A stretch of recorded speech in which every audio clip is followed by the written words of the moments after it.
I found an expensive perfume bottle, the kind we could never afford to buy, hidden in the back of the car's glove compartment.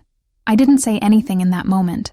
I just replaced the transparent liquid with a burning mixture of vinegar and liquid glue. What happened afterward made the neighbors call both the police and the fire department at the same time, because the scandal crossed the walls and set the entire street ablaze with comments and screams. But before I tell you how everything ended, I need you to do something for me. Leave your like, subscribe to the channel, and comment below what city you're watching this story from. I want to know how far this drama will reach. The silence of the house that night seemed to scream louder than any argument. The old clock in the living room, inherited from my mother, marked each second with a metallic sound that wounded my ears. The white walls, once full of family pictures, now seemed cold, faded, as if reflecting the emptiness of my marriage. On the bedroom dresser, there was still a golden necklace he gave me on our 25th wedding anniversary. I held that object as if it were a cruel reminder. For a long time, I hadn't received gifts, not even a gesture of true affection. The cheap perfume he used to wear no longer reached my sheets. In its place, I only felt the metallic smell of distrust, mixed with the soap of clothes always hastily washed. 40 years together, 4 decades of alliance, of routines, of raised children, of shared businesses, and yet, in recent years, it seemed I was sharing the house with just a stranger. Breakfast was silent, almost mechanical. He would leave early, saying he had commitments at work, and return late, always with that worn-out excuse of endless meetings. I pretended to believe, pretended not to destroy myself inside, but my heart already suspected something was very wrong. During that period, I also noticed he no longer looked at me like before. His eyes wandered through the house as if searching for something beyond me, beyond the life we built. And the emotional distance was no longer a detail. It was an abyss. Even his clothes began to carry a strange smell, not just perfume, but of another world, another body, a sweet and nauseating aroma, different from anything I used. I knew something was being hidden. I just didn't imagine the truth would be so cruel, so humiliating, and that it would break not only my heart, but the entire family image I had spent decades building in front of my children and neighbors. The first nights of suspicion were marked by insomnia. I would turn in bed, looking at the ceiling, remembering when we were young, and he promised to love me, until death do us part. Now that vow seemed like cruel irony. The cold routine we lived was just the surface. Beneath it, a volcano of lies was about to explode, and it was exactly when I least expected that the first signs began to reveal themselves, silently, almost subtly, but impossible to ignore. The first proof emerged in an almost banal way, but it made me freeze inside. I was cleaning his desk when I found a crumpled envelope, thrown among overdue bills and old papers. When I opened it, I saw a receipt from an expensive restaurant in a neighboring town, a place where we had never gone together. The date and time marked exactly the same night, when he had said he was in a late business meeting. My heart beat so hard it seemed to echo inside the room. I sat down, trying to breathe deeply, while reading and rereading that piece of paper. The most disturbing detail was the name carelessly written on the back of the note: Carla, my daughter-in-law, my own son's wife. I tried to convince myself it could be a coincidence. Maybe it was another Carla. Maybe it had nothing to do with anything. But my intuition was already screaming. It was as if suddenly, all the pieces of a dark puzzle began to fit together. The way he avoided looking at me, the excuses to be absent, the clothes with sweet perfume, everything pointed to something I didn't want to believe. That night, when he returned home, I forced myself to stay calm. I observed every movement, every word. He entered with a rehearsed smile, but seemed tired. He placed his briefcase on the table and went straight to shower, as if anxious to erase traces. The smell of feminine perfume invaded the hallway. It wasn't mine. I knew it. Meanwhile, inside my chest, a mixture of anger and sadness was born. 40 years of marriage, 4 decades of loyalty, and there I was, holding fragile but sufficient proof to open the wound of doubt. The next day, I decided to pay attention to every detail. I opened the glove compartment of his car with a silly excuse of looking for glasses, and found an empty gift package, pink tissue paper, with small particles of glitter. It wasn't anything he would give me. It wasn't anything that matched me. But with her, yes, it matched perfectly. Each small clue seemed to laugh in my face, as if telling me, the truth is right in front of you, and you only don't see it because you're afraid. But I could no longer ignore it. It was time to stop being blind. I remember standing in front of the mirror that morning, facing the reflection of a tired woman, but not defeated. If he thinks he can play with me, he'll discover I still know how to fight, I murmured to myself. It was the beginning of something that would change not only my life, but that of our entire family. The first shock had happened. The proof, the receipt, the strange perfume, the scribbled name. But this would be just the tip of the iceberg of an unimaginable betrayal. After that night, I couldn't close my eyes without thinking about the pieces of evidence scattered throughout our life like breadcrumbs left on purpose. I needed to be certain. Intuition and small suspicions were no longer enough. I wanted solid, irrefutable proof that would corner him with no chance of denial. I started with his car. I waited for him to leave early, pretending he was going to visit a client, and as soon as he turned the corner, I ran to the garage. The car was like a safe of secrets. I opened the glove compartment again, but this time I investigated more carefully. Behind some documents, I found a small tube of intimate lubricant. My hands trembled.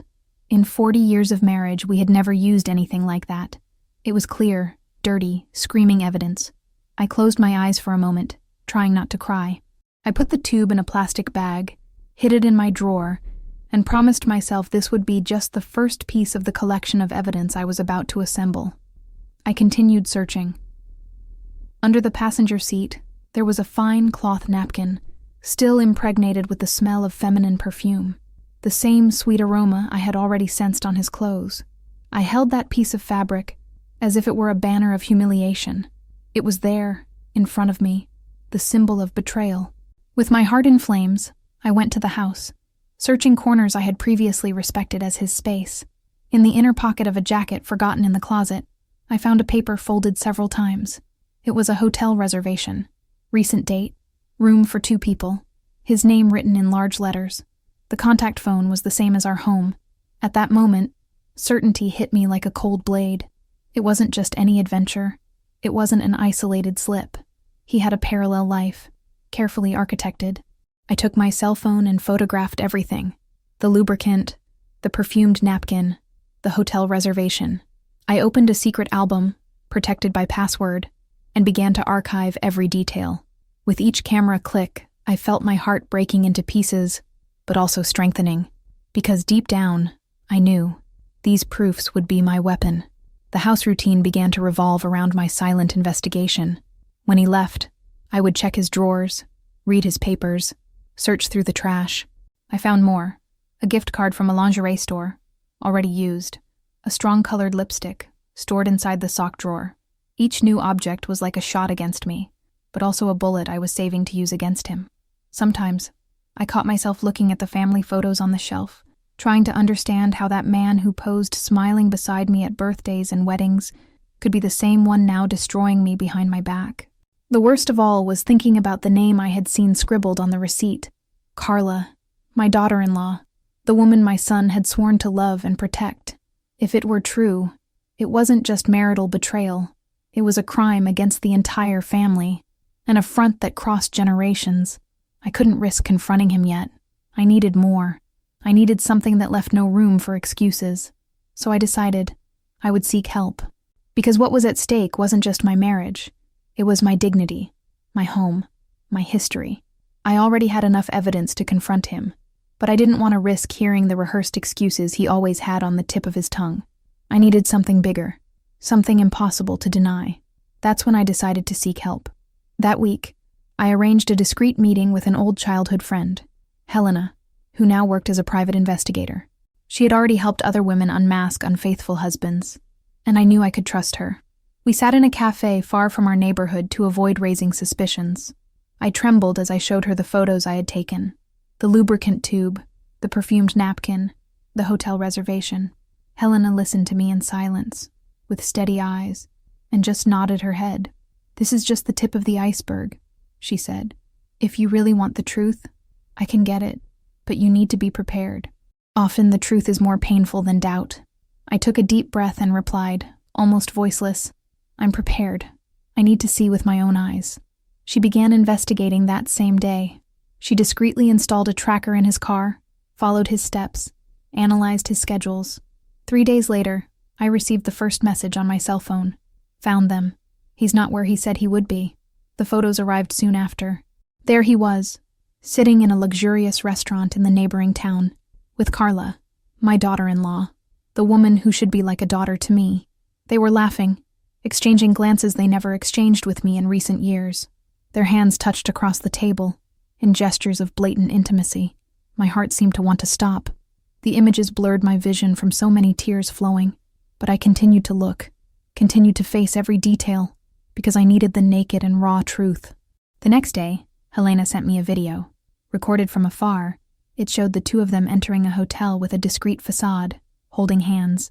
Carla, my son's wife, smiled as if she were living a forbidden romance from a soap opera, and my husband, the man with whom I shared 4 decades of my life, looked at her as if she were his true companion. My hands were shaking so much I almost dropped the phone. The shock was indescribable. It was no longer a suspicion, no longer just intuition. It was the brutal confirmation that my nightmare was real. That night, I couldn't eat, couldn't sleep.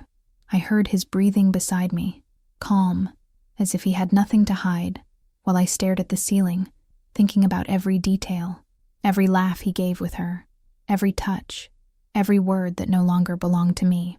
The worst wasn't just confirming the betrayal. It was realizing the size of the pain this would cause my son, should he discover it. How would he react to knowing his wife was cheating on him with his own father? How could I look at him without carrying the guilt of having sustained this farce for so long? From that moment, my pain transformed into silent fury. I was no longer just a betrayed wife. I was a mother, a woman who carried 40 years of humiliation stored in her chest. And now, with each photo, each video, each piece of evidence received, I felt I was about to explode.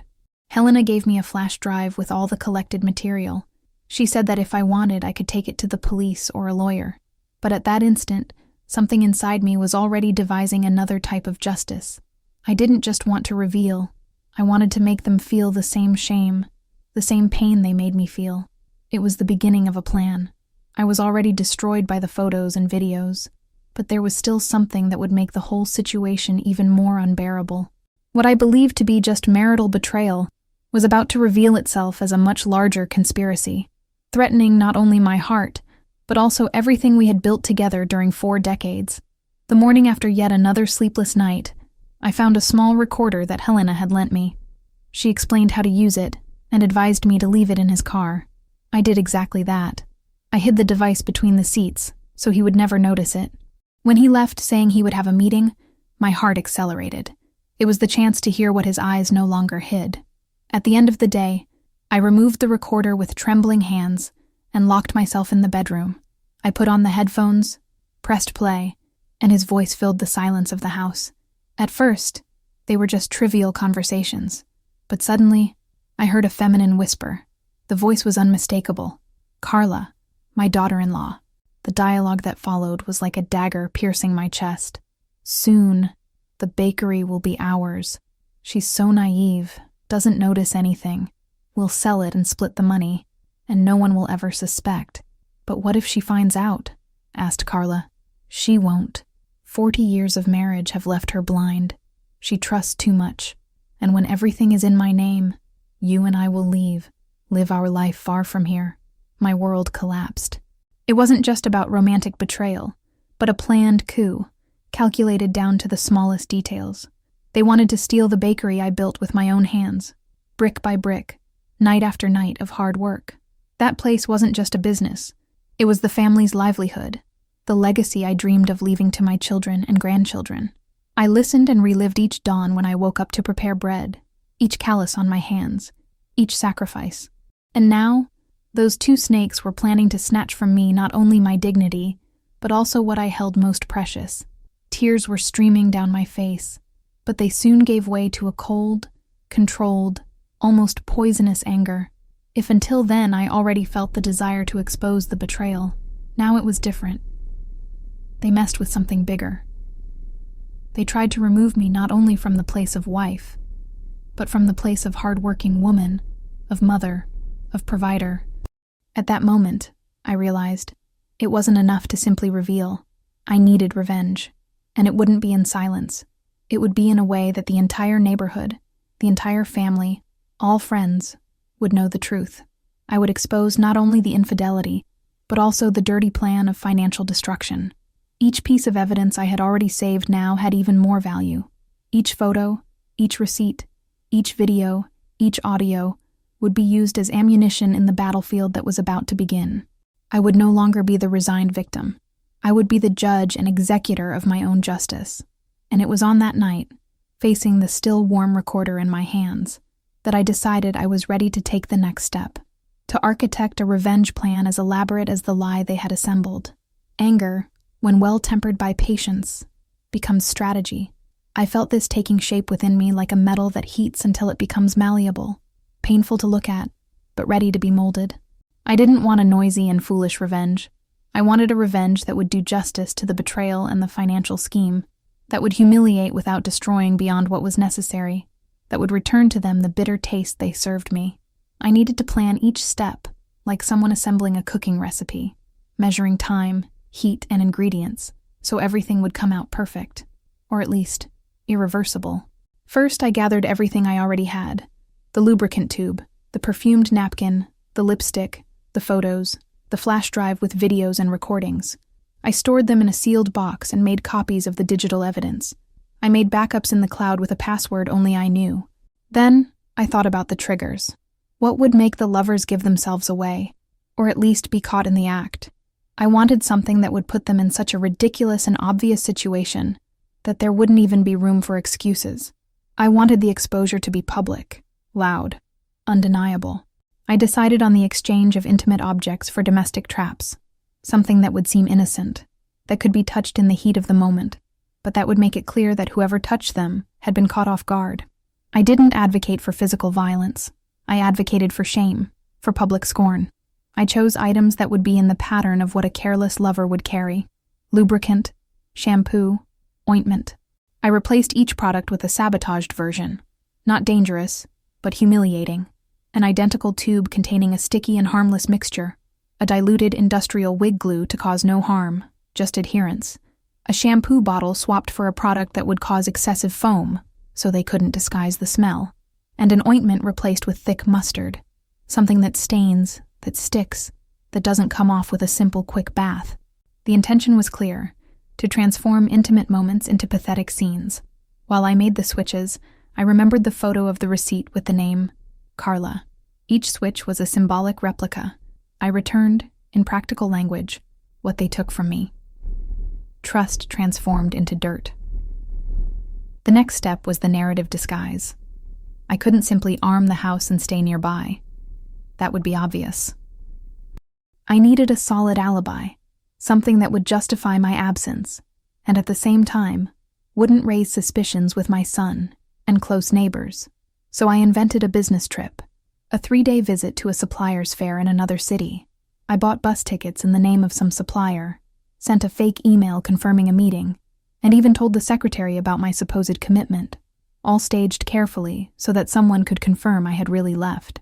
The logistics were done so that I would return on the night of the big act, when everything would be ready and the neighbors would certainly notice any noise or tumult.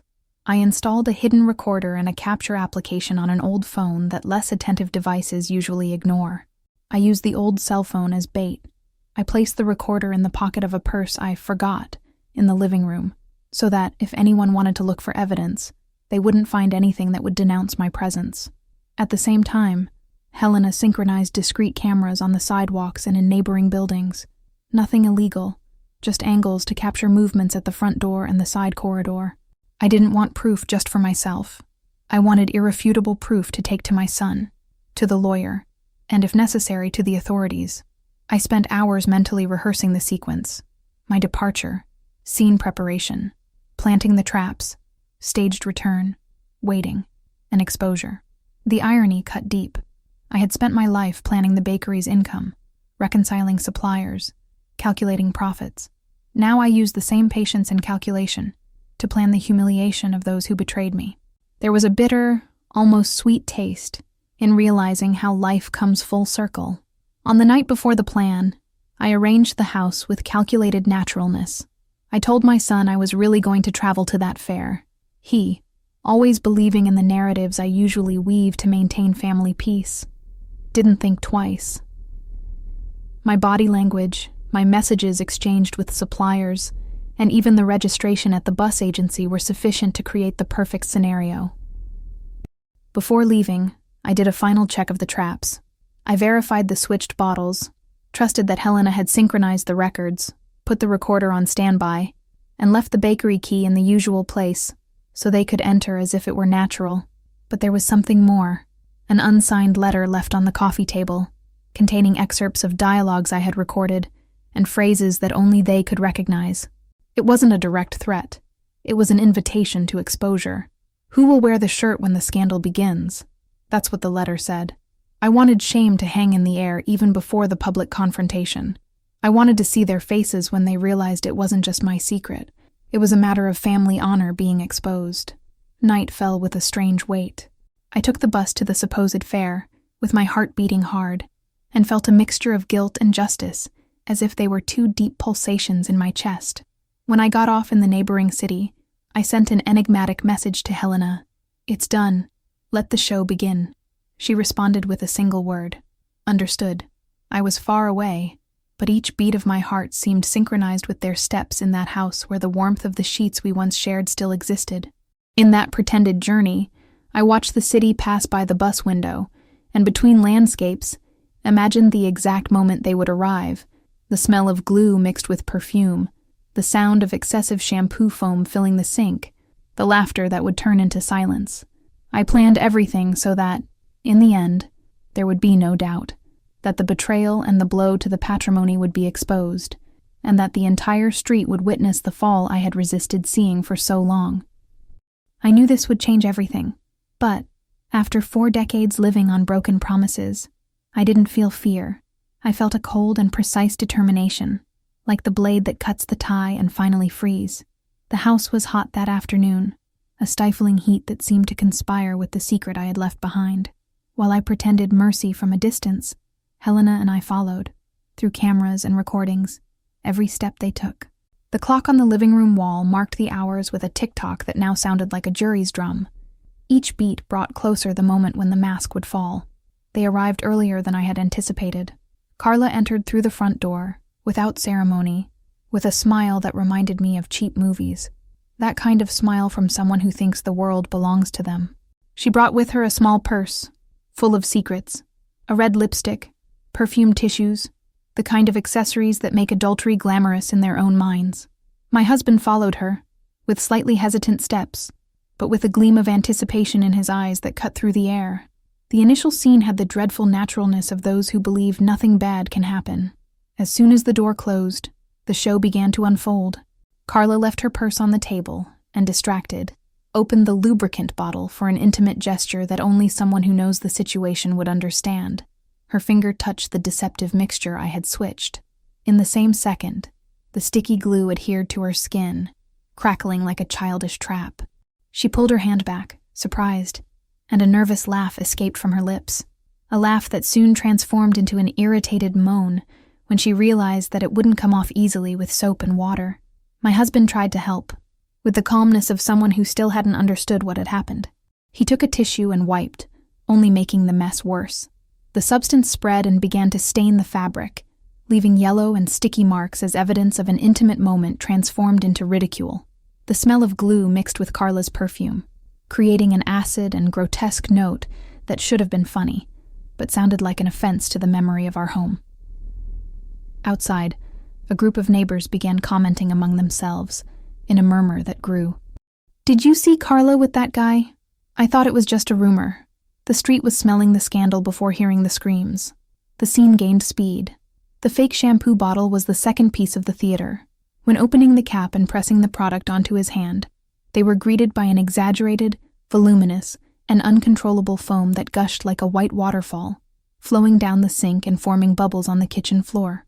The foam rose over the counter, fell onto the carpet, and transformed the environment into a scene of tragic comedy.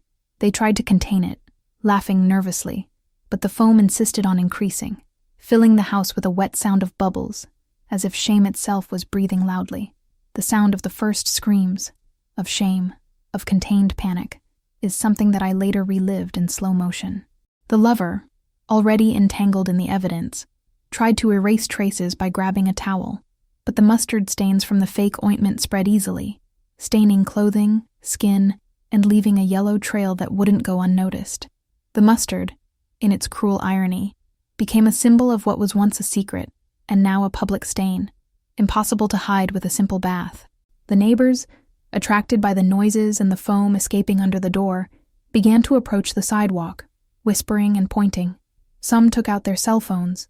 Others banged on pots as if the city needed a signal. The commotion was growing, and it was exactly what I wanted. Exposure. The scene, which had begun as a private act, transformed into a street spectacle. Doors opened, windows flung wide, and soon the neighborhood corridors were full of curious faces and pointing fingers. In the midst of the domestic chaos, Carla's trembling voice transformed into crying.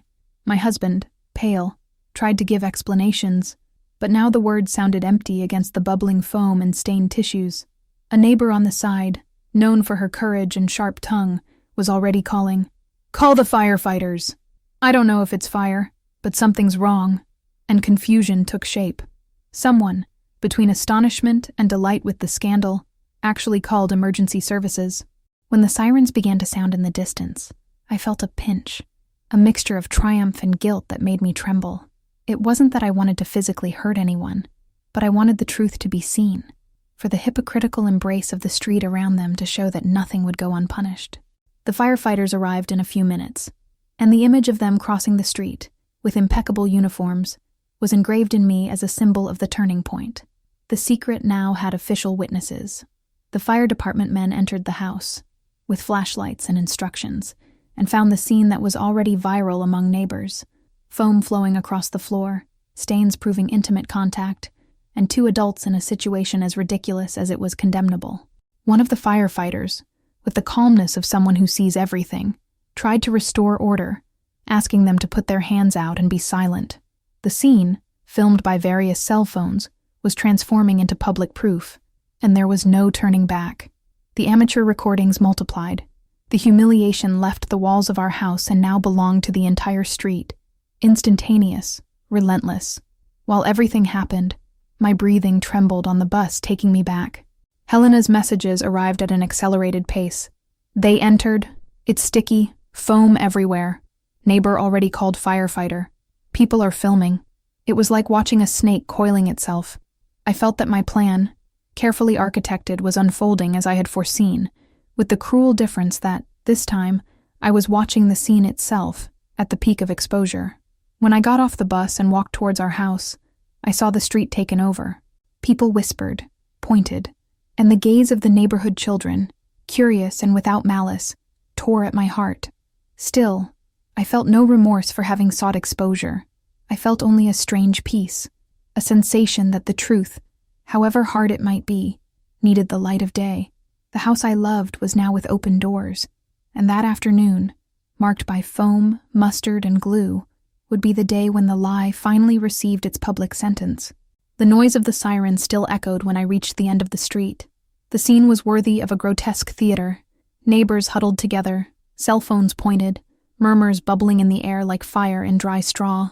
The gate of my house was wide open, and firefighters came in and out carrying buckets and flashlights, as if they were facing an invisible fire. But the real fire was moral, burning reputations, not walls. When I crossed the sidewalk, the hustle silenced for a second. People made way, and I felt dozens of eyes fixed on me. The heavy silence lasted briefly, soon replaced by whispers. It's the wife? She didn't know? My God, 40 years of marriage. Each word was like one more cut, but also an announcement that my truth was now public. I entered through the living room door. The floor was still covered with foam, and the acrid sweet smell of glue mixed with mustard made the air almost unbreathable. And there they were, my husband and Carla, my daughter-in-law, trying in vain to clean their hands and clothes. The firefighters, embarrassed, had already realized this wasn't a common accident. The gaze of some of them oscillated between professionalism and disbelief at the ridiculous situation they were witnessing, and it was at that moment that fate played its cruelest and most symbolic trick on me.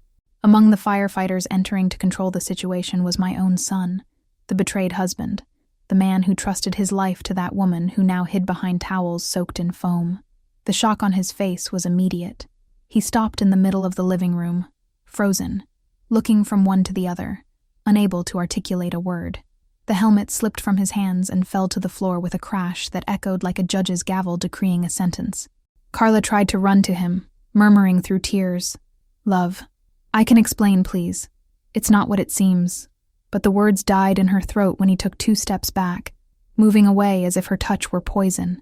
His gaze, full of pain, crossed the room and found me. I saw in my son's eyes not only the wound of betrayal, but also the plea for an answer, for an explanation that would make sense of that absurdity. My husband, pale, with his face covered in yellowish stains, tried to take the floor. "Son, listen. I can tell you the truth." "Truth?" he interrupted with a broken voice.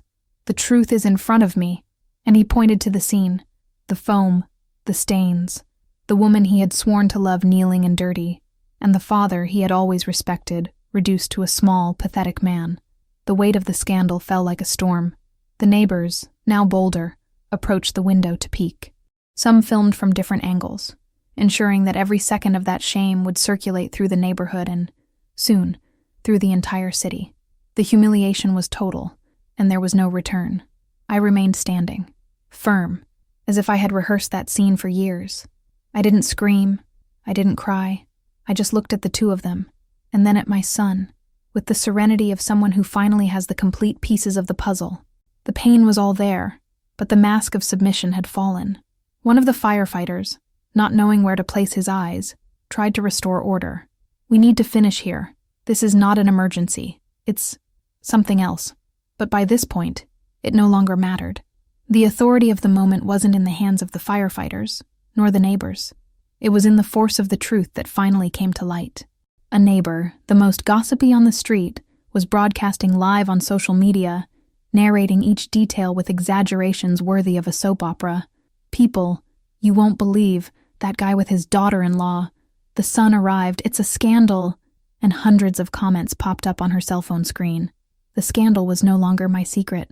It was news. It was spectacle. It was living proof that nothing remains hidden forever. While everyone faced the chaos, I took a deep breath. I had lost a husband, a daughter-in-law, perhaps even part of my son's trust. But at that moment, among foam, sirens, and gaping neighbors, I realized I had gained something greater, the freedom to no longer carry a lie. And deep down, as cruel as it was, I knew this was just the beginning of the fall. The scandal didn't end in my house's living room. When the firefighters' sirens silenced, there remained only the dry sound of neighbors commenting, repeating phrases that would spread through the city like sparks in dry straw. My son, devastated, couldn't remain there. He left with heavy steps, throwing his helmet to the ground, not caring who saw. The scene broke my heart, but at the same time reinforced the certainty that this needed to happen. The pain of truth was better than the rotten comfort of lies. Carla, trembling, sobbed, with her hands still stained from the glue and mustard. My husband, sweaty, covered in foam, tried to recover his dignity, but each gesture only increased the ridiculousness. The firefighters, embarrassed, decided to take them to the hospital, claiming they needed to check if the substance hadn't caused a skin reaction. That's how the private exposure transformed into a public parade. The two of them, entering the ambulance in front of the entire neighborhood, like characters in a grotesque soap opera that no one wanted to miss. At the hospital, the scene was even worse. Doctors and nurses, professionals accustomed to real tragedies, couldn't hide their looks of estrangement. It was impossible not to notice. The acid smell of glue, the foam still streaming from their hair, the yellow stains on their intimate clothing. With each step, Carla cried more, and my husband tried to argue that it had been a domestic accident, but nobody believed. The whispers in the corridor denounced. Everyone already knew. It was at this moment that I entered, with firm steps and a folder in hand. Inside were the proofs, photos, receipts, hotel reservations, audio recordings. I handed everything to a lawyer who was already waiting for me in the next room. He had been hired in secret, part of my plan. With coldness, he opened the documents in front of my husband, who turned pale seeing that his secret life was now organized like an irrefutable dossier. "Here it is," I said with a firm voice. "Not only your betrayal, but also the plan to steal our family's patrimony. You wanted the bakery? Well, now you're going to lose not only it, but also the right to pretend to be the man you never were." Carla tried to intervene, but her stained face was living proof that she no longer had a place in that conversation. Nurses laughed discreetly behind their masks, and even a doctor, when applying cream on the glue stains, commented in an ironic tone. "Ma'am brought the wrong ointment." But it worked. It left the mark that was needed. And indeed I had switched the original tube for one filled with thick mustard. Their skin wasn't in danger, but the shame was permanent. The spicy smell spread through the room, impossible to disguise. My husband, with tears of rage in his eyes, tried to get up from the stretcher. "You can't do this to me," he murmured. I faced him without trembling. "I'm not doing anything. It was you who did it. I just showed it to the world." The nurse entered with a discharge form, but I had already prepared something much heavier.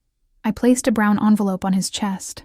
Inside were the divorce papers, cold, stamped documents, with space for his signature. "Sign," I ordered, "because from today there is no more us. There is only me." He lowered his eyes, defeated. The man who once raised the bakery with me, who walked by my side through so many anniversaries, was now nothing but a shadow of himself, exposed in front of the family, the neighbors, and even the health professionals who should be caring for his dignity. Carla, without strength, just sobbed.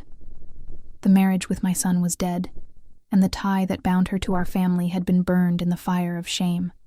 In that hospital corridor, between looks of pity and muffled laughter, the fall was complete. There was no more disguise, no more mask. What remained was only the emptiness that precedes reconstruction, and it was exactly this emptiness that I was ready to fill. After the hospital, life didn't return to how it was before, but for the first time in years, I didn't want it to return. The weight I had carried in silence for 4 decades had dissipated, and in its place emerged something I thought was lost, the freedom to start over. I returned home with my son. He was still destroyed, with the heavy gaze of someone who saw his world crumble in seconds. On the way, we didn't exchange many words. The silence was necessary, like mourning after an irreparable loss. But inside me, I knew. This silence wasn't of defeat. It was the first step to rebuild something true. In the days that followed, I took care of the bakery as if it were my heart. I woke up early, kneaded the dough with firm hands, felt the smell of bread rising in the oven, and remembered each dawn when I fought to raise that place. Now, however, it was different. I was no longer sharing the effort with someone who plotted against me.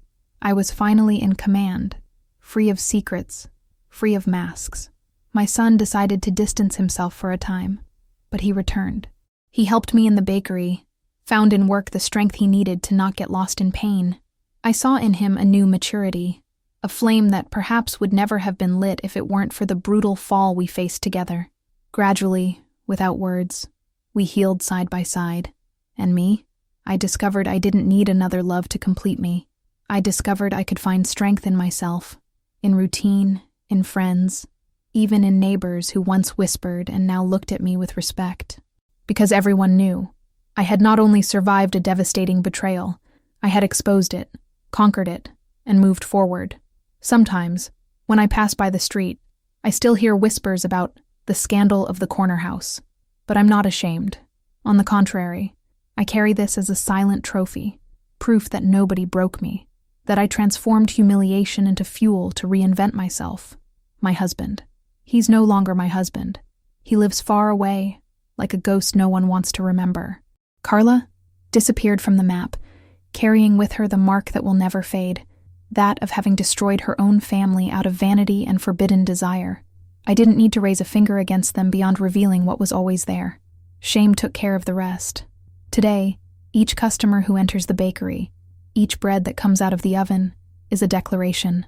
I survived. I won. Life goes on, and goes on my way. And deep down, I learned that revenge may bring satisfaction, but what really strengthens is reconstruction. Because it's in rebirth, in the ashes of pain, that we discover who we really are. I took a deep breath, looked at the camera, and said the phrase I want to echo for each one watching this story. Betrayal destroys, but truth liberates. Never be silent. Never accept less than you deserve. And now I want to know from you, from which city are you watching this story?